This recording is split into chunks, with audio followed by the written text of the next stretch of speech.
મારું નામ સિલુસી નામ હે, સિલુસી ચૌહાણ। મારે બનાવ ઘરે એવો બન્યો કે હું બરાબર સવારના સામાન લેવા બહાર નીકળી ગયો। મારા ઘરવાળી ઉપર કપડાં સુકાવવા ગઈ, નીચે ઉતરતી હતી, એની બાબતે થોડીક બોલાચાલી એને કરી કે તારે ઉપર આવવાનું નહીં। મારા મમ્મી કે મારા મમ્મીએ કીધું તારે ઉપર આવતી નહીં ને તારા ટાટિયા ભાંગી નાખીશ।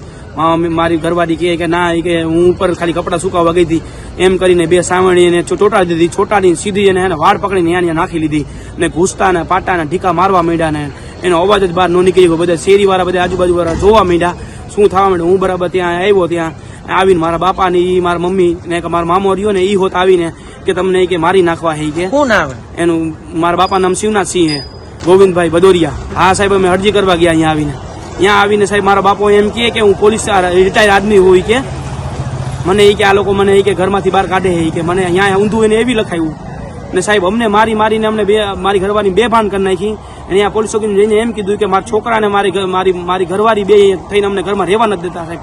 મારી પાસે એને 50,000 રૂપિયા રોકડા લીધા બધાની સામે। ઉપર મેં મકાન બનાવી દીધું। હું નાનપણથી સાહેબ ભણ્યો નથી, નાનપણથી હું અહીંયા કામમાં એની હારે જ કામ કરું સાહેબ। બધા કમાઈ પૈસા મેં એને આપેલા હે।